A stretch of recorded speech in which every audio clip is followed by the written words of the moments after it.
different. We usually get to hear from their husbands. Their husbands are usually in these seats, but we get their perspective, so I'm very excited for it. But before we begin, I'm going to have each of you introduce yourself, tell us a little bit about you and what you like to do, and all those good things. So, Deb, why don't you take us away? Okay. Well, that's louder than I thought. So, yeah. So I'm Deb Ley, and my husband, of course, is Dave. And we've been married 35 years this year. And I was saved. Oh, there's our. Okay. So let me just say something. This is when we got engaged, but not really. Like, we did not bring a photographer to our engagement, like it's done these days. This was staged afterwards, and it was in Dallas, Texas. Dave graduated from Dallas Seminary, and I went to visit him, and he surprised me. I had no idea, and here we are getting engaged. And there we are. Look at, we have so much hair, and it's so nice.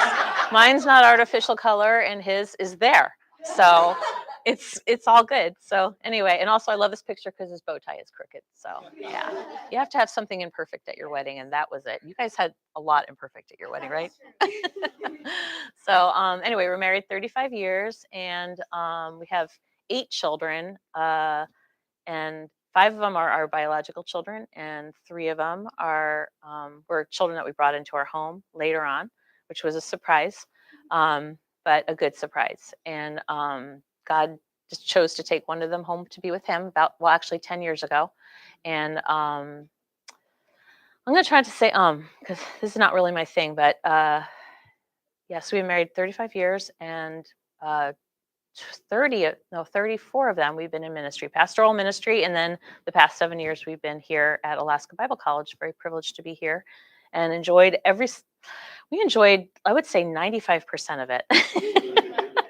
If you're going to give it a percentage. And we feel like God's used us, and we've experienced a lot of extreme joy and a lot of extreme heartache in it, but yeah, we're thankful for that.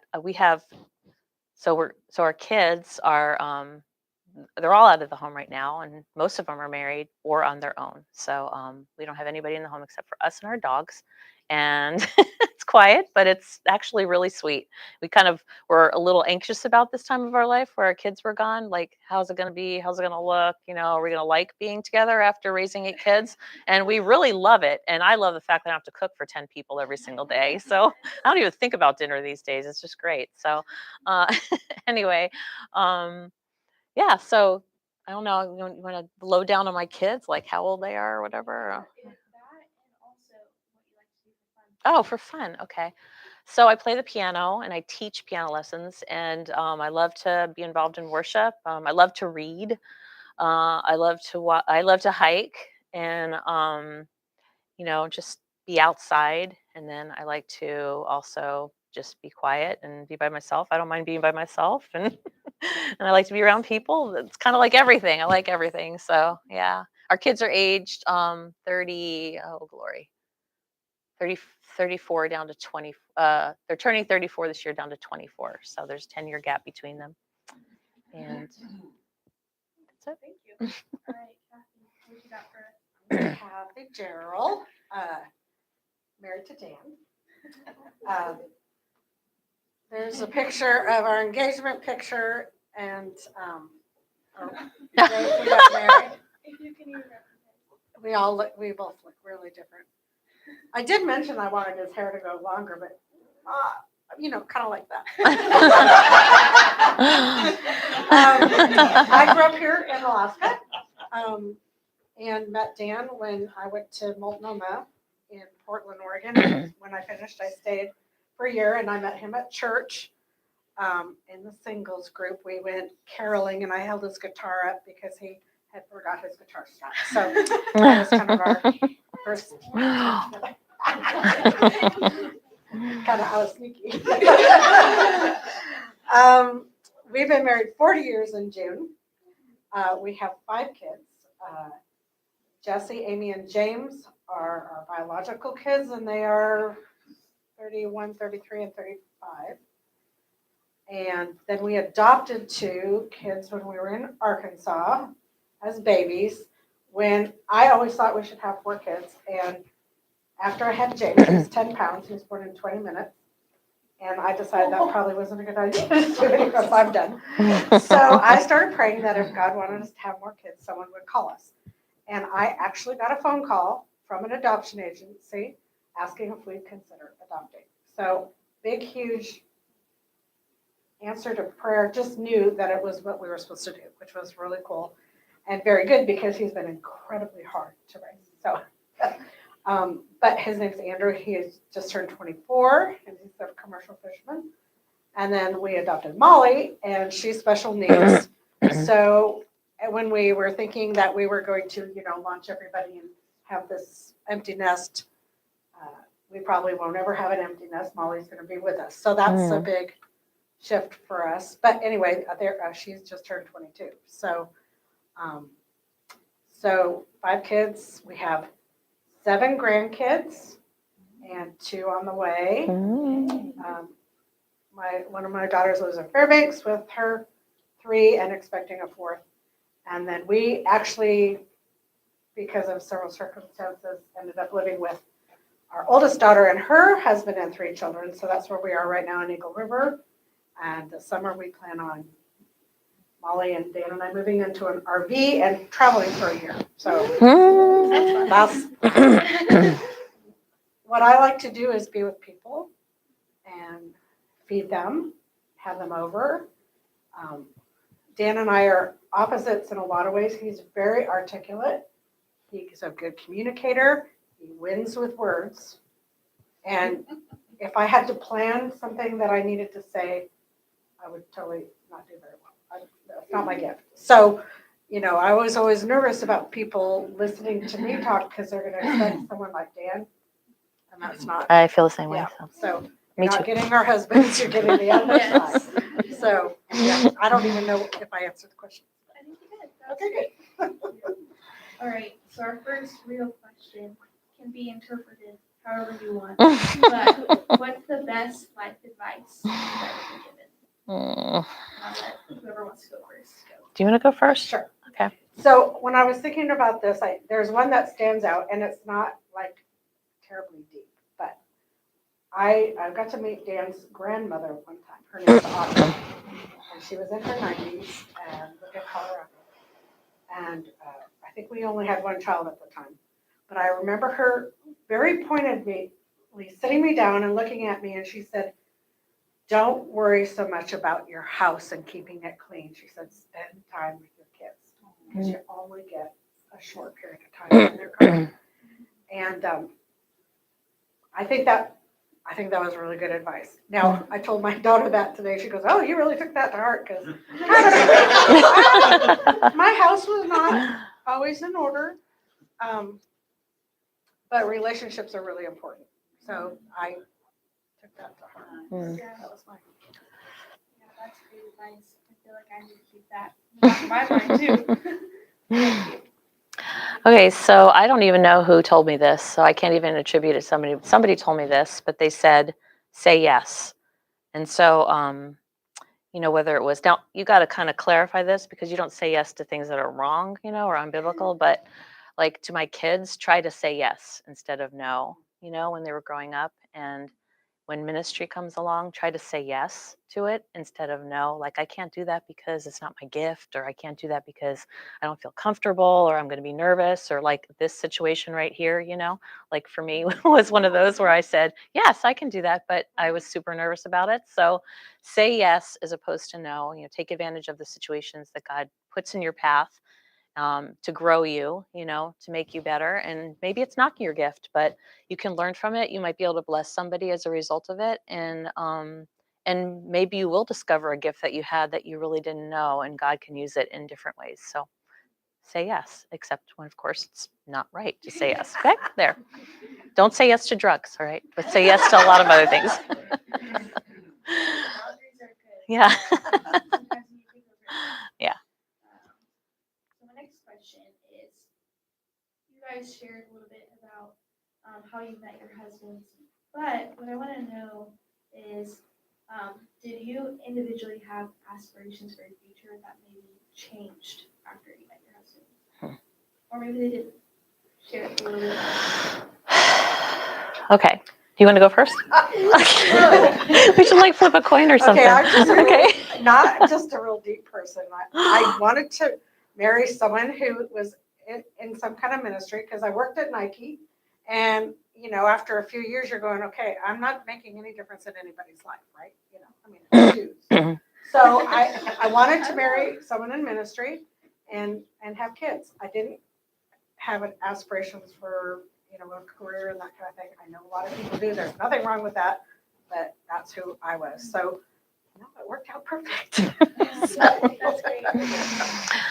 Okay, so when I was in high school, I went to a Christian high school and a Christian school, and there was a evangelist. This is going to sound a little weird, so I'm just going to kind of try to put it in perspective. But he came and he was speaking to our youth group, you know, and the kids in our high school, and I hung out with a bunch of kids. They're mostly guys, but they were really in love with the Lord, and it was a really fun time in high school. You know, we played sports, we hung out together, and it wasn't anything weird like romantically or anything like that. But we just had a lot of fun together, and serving the Lord and doing all kinds of, you know, neat high school fun things. But mostly it was involved with our church and, you know, service to God. So this evangelist came and something, I can't even tell you what it was, but I really felt spoken to at that event, like God was calling me to ministry, you know. And I can't say that it was specific, but I really felt like God was going to lead me to somebody who was going into ministry at that time in my life. And the guy actually said to me, "I think you're going to be a pastor's wife." And I was like, "Oh my word!" You know, I never even imagined that would be it, you know. So, but I started thinking at that point in time and praying, and that God would lead somebody into my life that I could be involved and enjoy ministry with him and serving the Lord. And, you know, God brought Dave along, and it's really funny because he had no desire to be a pastor at all, pretty much. I mean, he was open to what God wanted for him and for his, you know, for our lives together, but he really wanted to teach and be involved in college ministry. So that eventually happened, but not until we had lots of years in pastoral ministry. And so I was really thankful that God led us to first Indiana, where he was a youth pastor, totally a little bit out of our comfort zone, but you know, we dove into it and we used our gifts, and then senior pastor, whatever, associate whatever those terms were, for however many years. I can't even, like 30 years or whatever. So yeah, so that's how I ended up in ministry. Our next question definitely comes from the female student body. I speak on behalf of them, but we were wondering what your understanding of biblical womanhood is and how that relates to women in their role in the church. Okay, can I go first on Yes, this one? please. Well, I thought really long and hard about this one. I was like, what on earth? Okay, let me think about this. I don't know. And I did phone a friend. I'm not going to lie. If you guys have watched that show, Amelia, I asked my husband because I was like, what on earth is my understanding of biblical womanhood? Well, so it was kind of my thought, and then he kind of encouraged me in this thought. So I feel like biblical womanhood is just like biblical manhood. Like God has given us all as believers in Christ, you know, the responsibility to love him and serve him and obey him, and everything that comes out of our mouth to be a reflection of him, every thought that we have be a reflection of him, every action we take be something that he would put his stamp of approval on, you know, that would please him. And so that's what, you know, as far as like what biblical womanhood is, it's the same thing, you know. It's like men are supposed to do the same thing as women are in that respect, you know. It's our responsibility as believers in Christ, and because we love him, you know. But as far as our role, well, I feel like our role is spelled out in Proverbs 31 and also in Ephesians chapter 5, to respect our husbands. But Proverbs 31, you know, just being busy doing what God wants us to do, you know, working for him, not just staying at home, being good keepers of our home.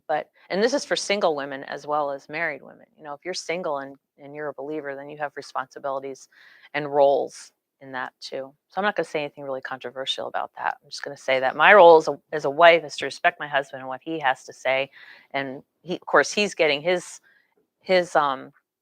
input from what God's telling him, and also just to try to look at what Proverbs 31 says, and make sure that my life is patterning after that. That's it. I think one of the things I was thinking was, first of all, we both, men and women, have the same responsibility before God. There are some specific things I think that God has called women to do. So I wrote this down because it's just the verse. Older women, be reverent in behavior. Don't gossip. Don't be slaves to much wine. Teach the younger women, train them to love their husbands and their children. Be self-controlled and pure, working at home, being kind and submissive to their husbands. So I know there's lots of controversy as far as submission and only work at home and don't work outside the home. I'm not talking about any of that. What I'm talking about is as a wife, my responsibility is to make sure my home is a safe place for my children and my husband. And for me, I am not a high capacity person. So I always, when someone offered me an opportunity to do something, I always ran it through, am I taking care of what I need to at home? Am I meeting my husband's needs? If I didn't have my home in order, then Dan would have had a harder time doing what God had called him to, because he would be having to bail me out all the time. So in that way, my goal, my job as a woman is to provide the support that I can to help my husband succeed in what he's doing. That my focus is on, how can I help you win, right? And I think that's good for all women and men as well, but how can I help you succeed? So it's not so much self-focused. And I'm not saying you never, meet your needs so that you're exhausted and you kill the horse, right? So, but it's a humble intention to encourage someone else and build them up and help them succeed. So that's what I consider as submitting. It's not a negative word for me anymore. It's is my home in order? Am I leaving? I mean, it's easy for me to go, you need your house clean. I'm going to come help you clean your house, even though my house is really bad, right? So am I doing my responsibilities before because I'd much rather come to your house. I would love for you to come to my house. Clean it. Thank you. Anyway, so just learning to balance and, make sure that your responsibilities are being taken care of before you move on. So. That's great. So both of you have been involved in ministry for years, and those of us at the college are kind of the new generation. What advice do you have for the younger generation stepping into ministry, specifically women, based on your experience?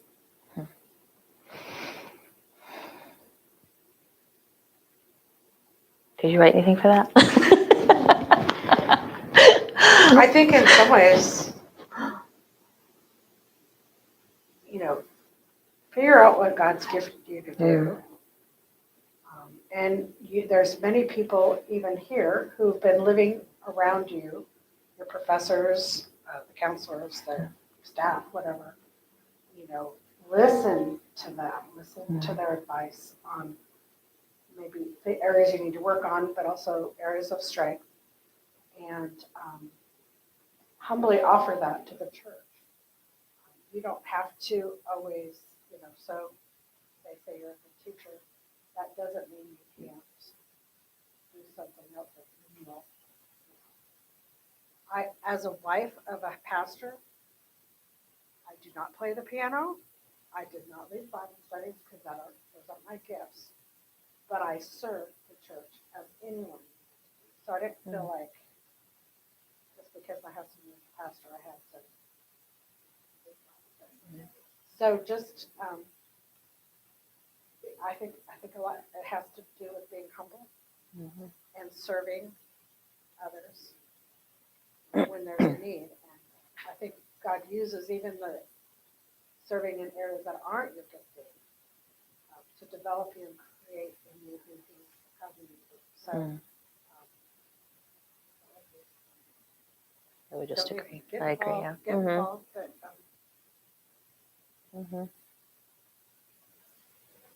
Just be willing to be used where God has you. You know, like whatever ministry that God's led you to. Don't necessarily say no to it. Be a humble servant of His, being willing to do things that are maybe out of your comfort zone. So, I think a lot of.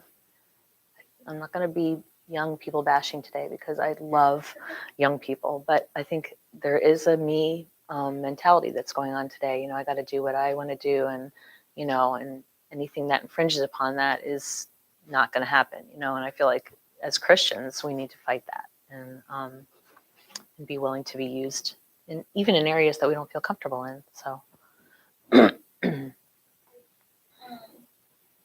Often ministers found that male vocation. So what wisdom or advice have you gave, and what advice do you have for women who are going to be ministering with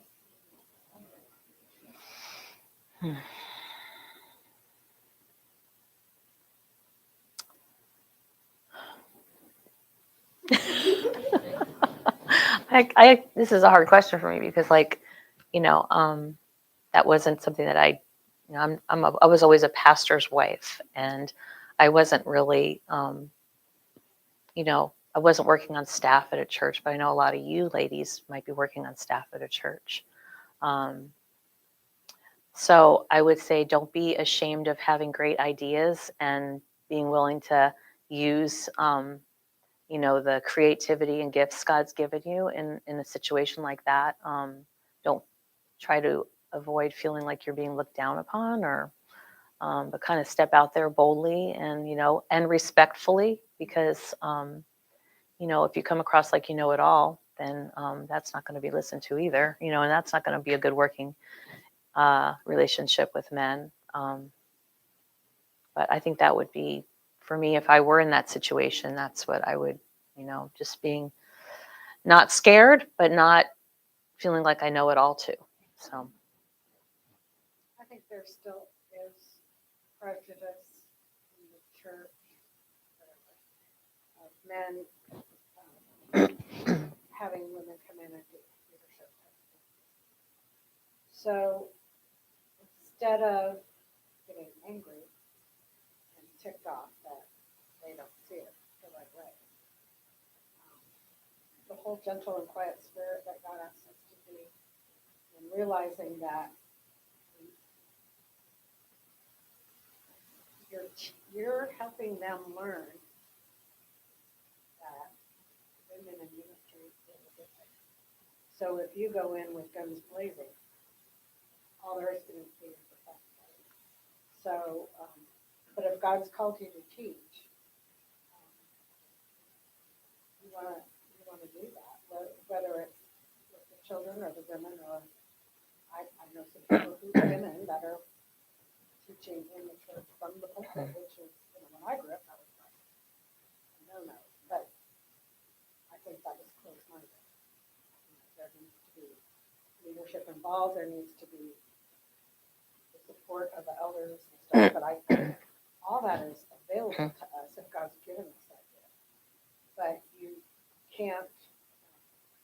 But pushing your way through and being a bulldog about it isn't going to help the situation. So realizing that there are still some old school ways of thinking, and but having someone that you can talk to that can support you through that and walk through it. And so many times when you're in conflict with someone, it's just easy to get angry and walk away and badmouth them. That's not how God wants us to do. And even though it's hard and painful, you know, sitting down with someone and talking through those kind of issues and bringing a friend along or someone to help support you. Maybe you're not as articulate. But just, you know, and don't walk away from those kind of situations and just have it be unresolved and have that little festering thing for the rest of your life. So it's not healthy for you or for them. So, and you may agree to disagree, and that's not a bad thing. But my main, I kind of word for thought this last year is, you know, we may do something differently, but it doesn't necessarily mean you're wrong or I'm wrong. It's just a different way to do it. So just learning that people are different. They're called to be different people. They have different gifts that God's called them to do. And just because it's different than yours or your opinion doesn't mean it's wrong. So I think I went way out of the way on that. But I think it's important to learn that it's okay if we're different. Yeah. And like one amazing part about God's design is that He wants men and women to work together because we do have a different perspective that we can add, and so do men. The next question is picking a little bit of turn, but do either of you have a life verse or a passage that you just go back to? And if so, what do you Do you have a life? Do I have a life? I do. I do have one. Verse? I do have one, but I don't have it memorized, which is really weird, I know. But it's Philippians chapter 2. Oh, I know why it's not memorized, because it's in a different version. Sorry. So when I first was saved at a really conservative Baptist church that read the King James only. And so the verse I'm going to read is in the New International Version, I guess. But it says, it's Philippians 2, verses 3 and 4.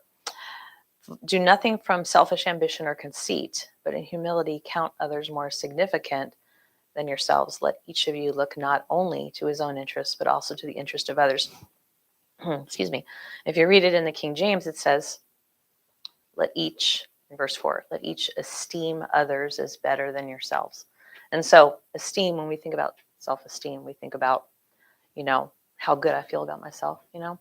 But what that word says is don't self-esteem, but esteem other people as better than yourselves. And so I feel like if I listen to this verse and keep it right in front of me, I have a much easier time getting along with all the people around me, you know, my husband, my kids, anybody at church, and people I'm involved in ministry, and anybody, the person who works at the grocery store, you know, can't seem to get the order right or whatever, you know, just thinking about their situation over my situation, putting their esteem over my esteem. So I love this verse.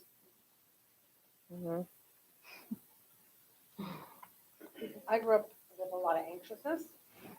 And, you know, I grew up in Anchorage, never left Alaska until I went to college, never been on a plane, never, you know.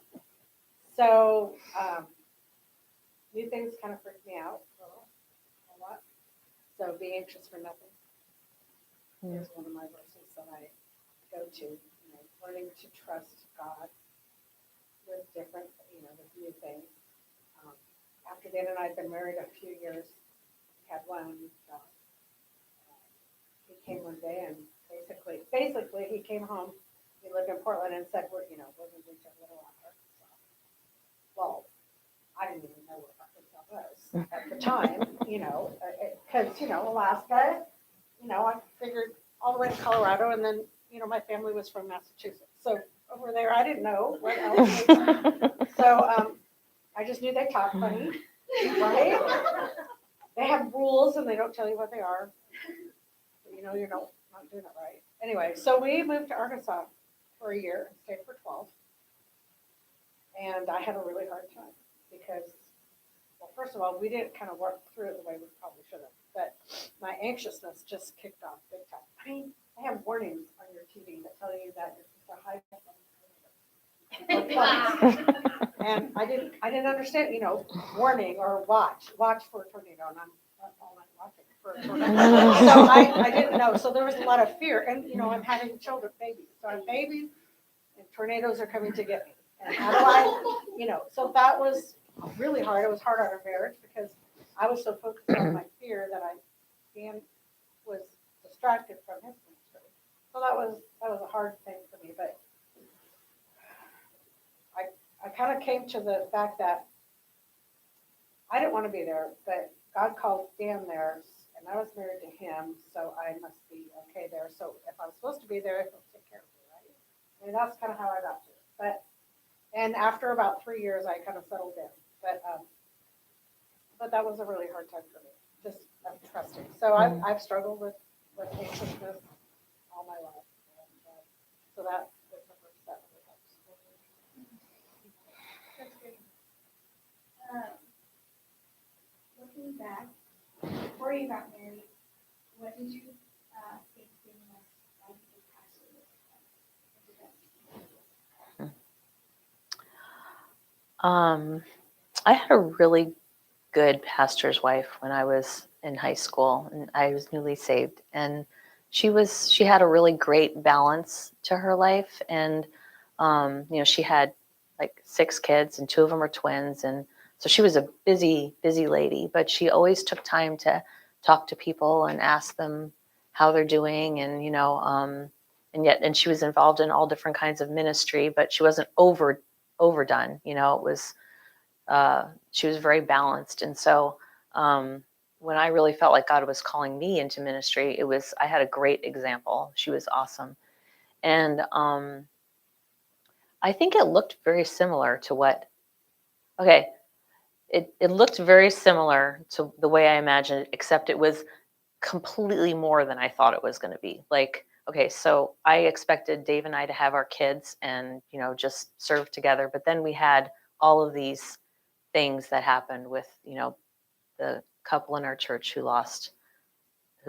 the mother died, and then they asked us to be guardians to their children. And then the father died 4 months later. And then all of a sudden we had a family of 8 as opposed to a family of 5, you know? And so that was part of being a servant, was saying yes to that when the mother asked us to be guardians to the kids. But it was part of the ministry that we were involved in too, because we thought these kids, you know, they're in the Christian school, they're in our church.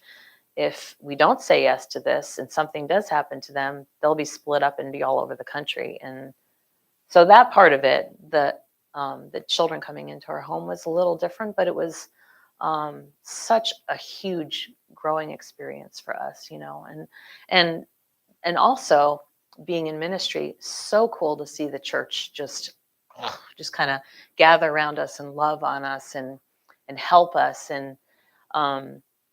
So yeah, it did look different because our family looked different than what I thought it was going to. But like, as far as my part in it, well, I always felt like I had the gift of hospitality, and I loved, like you, loved to have people over and loved to serve them and feed them. And so like, that was one of the biggest things I was so excited about with, you know, pastoral ministry, is that I'd be able to just do that whenever, and it was okay to do that, you know, and people liked it too. They liked to be fed and, you know, talked to and whatever. So so yeah, so I think it was very similar to what I imagined, but yet, because of the things that God brought into our lives, a little different. But so cool to see the church step up, and that's exactly what we saw, and just be a part of our lives. So we loved that. So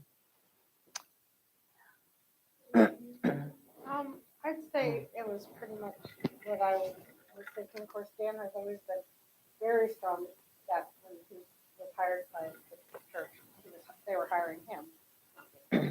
And my responsibility as a woman in the church is to serve where God calls me to serve. I didn't have to play the piano or play stuff. But so I was always safe, you know, from that. Even if people thought I should be doing more, Dan did. So I was okay with that. The part that didn't happen that I was surprised about was that there's so much going on in the church. There's so much that he knew and heard, all the counseling and all and he would not bring that home. I would have people come up and ask me about something that he hadn't even told me about, right? So in that sense, that was good because he chose to not let me know what was going on so that I didn't experience being mad at someone because of something that happened that, only he knew about, that kind of thing. So, and that it would affect my relationship. And then I would be carrying this heavy burden like he was carrying. But I think we could have done it a little differently. I think I would like to have had more of a sharing in that ministry, even if I didn't have to know names, but just knowing that, hey, I'm meeting today with a couple and they're really struggling with their child who's pregnant and they don't know how to deal with it, and I could pray more specifically for him. And then when they come home and they're grumpy or exhausted and stuff, you kind of have a bigger picture of what the day was like, So I think Dan and I could have done it a little differently in that. And maybe I just didn't learn how to ask the right questions. I'm not really a good question person. So, but I'd say that would be something that I would change, or at least maybe have talked about beforehand. How are we going to handle this? And how can I feel a part of your ministry yet not being anywhere near a part of your ministry? So balancing that, I think we could have done that better. We had I would have to say the exact opposite. And it's, so like even from when we were dating, like Dave pretty much told me everything that was going on with every part of his life and every interaction that he was having. I heard about it.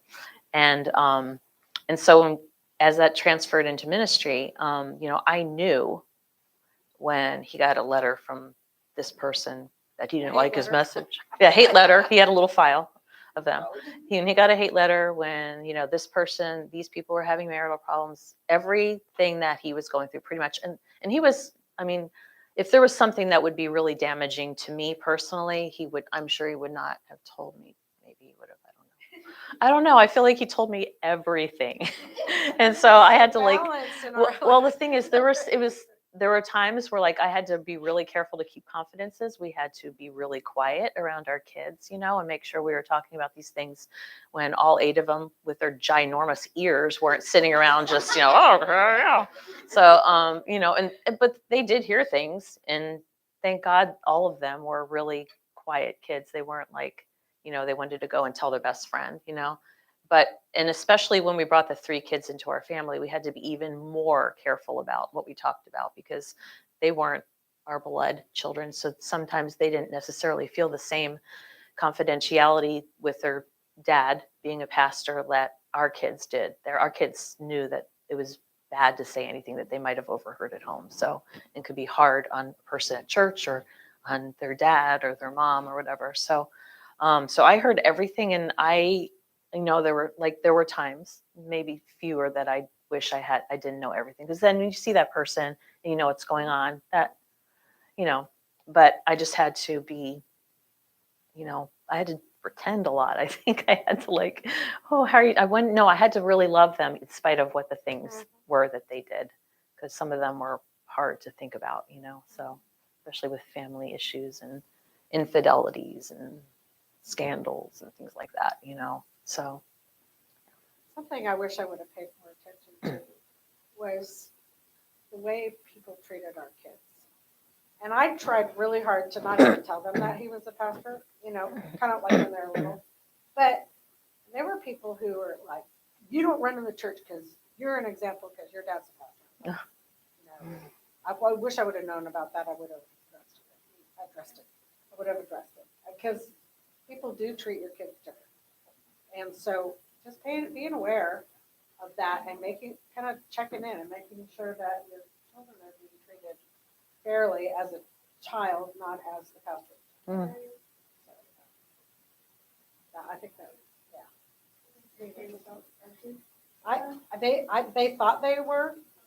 I remember when Jesse got to college and there was a group of pastor kids that hung out together. They would share their experiences, and I think she realized that maybe she didn't have as much as she thought she did. Mm. But yeah, I didn't know they were feeling that pressure. I had assumed that I was doing a good job at keeping that away from them. So yeah, just checking in, being aware, being purposeful and intentional in checking in on those kind of things. Yeah. Speaking of kids, the ministry changed for either of you as your kids have most of your kids. Well, I certainly had more time on my hands, right?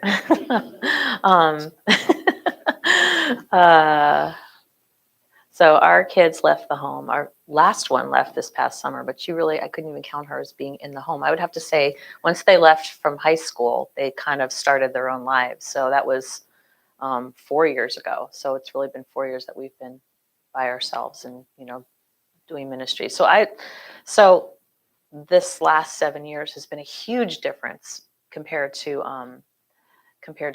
being in pastoral ministry years ago. Because like with pastoral ministry, I was very much involved with what was going on in the church itself, whereas maybe I'm not so much involved with what's going on in the college here, and I don't really know a lot of you guys, but I'm more involved in ministries that maybe God's led me personally to, like teaching kids how to play the piano so they can lead worship someday, or stuff like that. Using my gifts in that area too.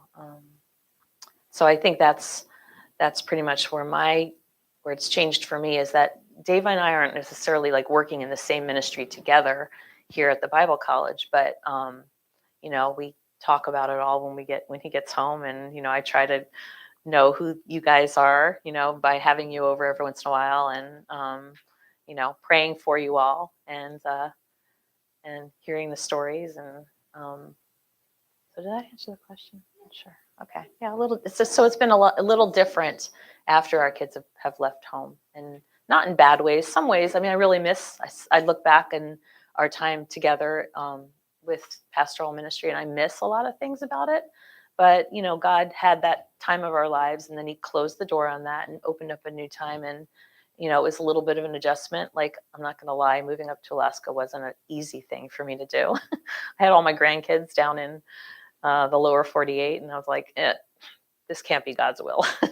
I got to be there with my grandchildren. But alas, it was something that happened, and after the first year, I was like, don't make me leave Alaska. Let's stay here forever, because we love it. So so I think that's it. Yeah. So love having people over in our home, but now we're living in a different home, and it's not ours to have. So that's changed. And Molly, she's very high functioning, but if I don't make her do something, she will sit and read or watch TV all day. So I've had to step up and minister together with her. So I'm taking her to and from an elementary school where she has kindergarten. And on Wednesdays, we drive out here and work at Thrifter's Rock for a couple of hours. So I do that with her. So it's changed because I'm trying to help her. I'm trying to figure out what her gifts are that she can have an effect, have an effective life without so much handheld holding. So I don't know what that's going to look like long term. I mean, short term, we're going to take a year along and drive around the United States and see things, because she's still calling it different countries and she doesn't understand states. And so, in some ways it's gotten way more simple and more complicated at the same time. So we don't have an empty nest. I do like sitting next to my husband in church. 35 years of sitting by myself, pretty much. So I say This is my last question, but what advice do you have for women in the church who maybe don't connect well with women? So this could be a female who is more analytical, who maybe grew up with brothers, so actually connects more with Christ you have for women? Well, you don't really have to connect with women. I mean, where is that in the Bible? I mean, you need to love them. You need to love them, and I mean, because they're prickly, you know. Well, yeah, and I think there's that, like, the stereotypical, like, women's ministry events, which are great, but sometimes, man, I don't want to go and, like, make crafts. You don't want to make crafts? I am not that person, but I do think it's important that we have relationships with women who are in similar life stages, because that's where we learn. Yeah. So, I don't know if you guys have any. You know what? I don't like ladies' retreats. I'm just going to lay it right out there. I can't stand them. I can't stand ladies' retreats. I'm just going to say it. I don't like it. I don't like all the crying and emotionalism that goes on during it. And I'm not that kind of a person. So, like, for me, relating with women is, you know, inviting a couple over for dinner, or people that are on worship team with me, you know, hanging out with them and working on some new music and stuff like that. You know, if there's a couple that is having a marital crisis, you know, working, you know, meeting with them with my husband, or, you know, trying to be an just ear for somebody who's struggling with something, being a good listener, you know. And I feel like every woman is different, and you have to decide what you love to do. And I know there are a lot of women who love ladies' retreats. They just thrive on them. They love to get away and have that time where they can just, you know, focus on the Lord and make new friends and do all that stuff. But it's not for everybody, and you don't have to feel like you have to do that kind of stuff in order to be involved in ladies ministry, because there's a whole lot of other ways you can minister to ladies besides things and no, I'm not okay. So here's the thing where I said yes, you know, and you say yes to things because you want to. So I went on every single ladies ministry event, every single one, when I was a pastor's wife. But you just kind of have to, you know, grab it and pray that God will just use it in whatever way. But I don't think that everybody has to be everybody to everybody, you know, to be. So I think that it's a stereotype for women that you may think you're the only one. I know lots of women who would rather go on a hike than do a craft. mm-hmm. And that's okay. So finding people who have the same common loves and stuff, and spending time together and encouraging each other. I would that's the whole point, is encouraging Mm-hmm. someone up and helping them, you know, feel better about their relationship with the Lord, with each other, with their spouse, or if they have one. Yeah, I think especially in Alaska, you find more outdoorsy people that enjoy extra, you know, working out. I know you do kind of healthy thing. I make people work out. So, but that's great, and there's probably people who love that. I know you have relationships with women at the church because, you know, through your job, through Mm-hmm. that kind of thing. So, you need to not assume that everybody's different than Mm-hmm. Well, we're just about out of time. But if anyone has a question for these ladies, or you want to clarify on something, now's your time. Go ahead and raise your hand, and will we have a mic for them? Okay, just speak nice and loud.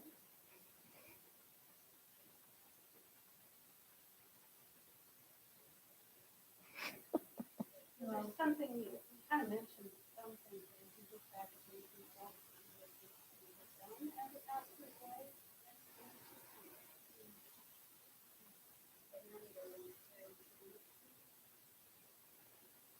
Women's involvement, other women's involvement. Yeah.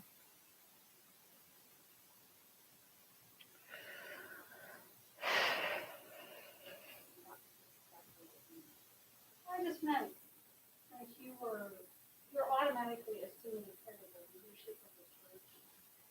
You have to be very careful what you say, because you give your opinion on something, you think it's from the elder. So I had to clarify it. This is just kind of how, I see it. And I had to say, this isn't the position of the church.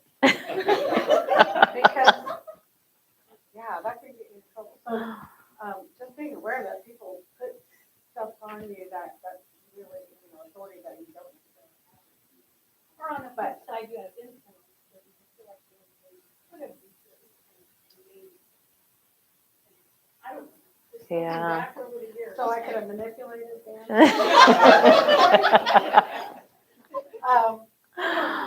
No. I don't know. I don't look back and rethink things. I mean, I do, but I don't want to. Like, there's plenty of things that I wish I had done differently. But, I don't. There's always a. I look back and I wish that I were more of a public speaking kind of person where I could have been involved in like speaking at things. I wish I were that way, but I can't wish a gift that I don't have, And so I just tried to do what, if they asked me to give my testimony somewhere, well, I do that, but don't ask me to like preach a message because I feel so uncomfortable with that. So, but I wish that I could have done that. Like when I look back, I feel like every, I don't know, I'm not going to say that. Like, successful pastors sometimes have wives that are like really polished and can do all those wonderful things, but Dave wasn't one of those, and he didn't have a wife that had. No, what I'm saying is he was successful, but he didn't have a wife that was like that was that way. So I think a lot of people who are really good at. I have a friend who her house is totally organized all the time. Someone else has their children always are like nice to each other, and and someone's a really good speaker, and someone sings really well, and you can try to be all those people, but we're not called to be all those, and those people are, the one with a clean house doesn't necessarily have kids that are nice to each other, or they might not be able to sing. So we have this stigma in our minds that we have to be everything to everybody. And we just have to be who God's called us to be. And we have to be responsible to do what we're supposed to do, but we don't have to do all those other things. Right. I mean, not at the level that those people are. So, right. So encouraging, not thinking less of yourself because you can't be all that, but also encouraging other people in their gifts to step out and do what they're called to do. So just as a friend, not necessarily, I guess I really try not to think about I have authority because my husband's a pastor, because I think that's serious. And I really didn't have that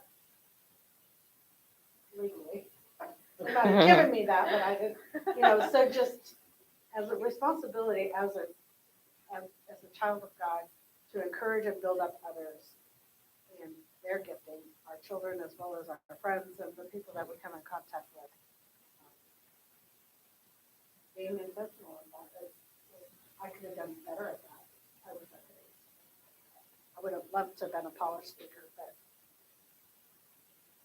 I did something. And I'm okay with that now. There's time. I should be like that. Too much work to work with on that stuff. We have too much other stuff to do. Yeah, I think it's important as well that as women, we realize that we are actually different than our husbands because we're supposed to be different. We're not in competition with each other.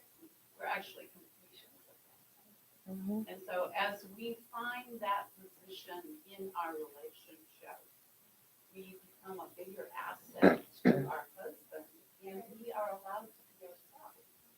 So we don't have to be like we are. But we actually, like I said, we're completion. When I found, a lot of women marry their husbands and think, well, if I can just change him a little bit to be just a little bit more like me, things would be a lot better. But when you actually find out that you're different and you're complementing each other, and you help each other to be better because God made you that way. Part of what you do together. Then you're free to be yourself and to have a heart for your husband and what he's doing, and know that you're a part. His success is part because of you. And so I think that's kind of keep in the back of your memory with relationships. You know, and we're different. Praise the Lord, we're different. Yes. And we can help each other. Well, I think that is a good note to finish on. But Mhm. thank you, ladies, so much for sharing your wisdom and all that you've learned. I'm going to go ahead and pray so that we can go right to lunch. Lord, I just thank you for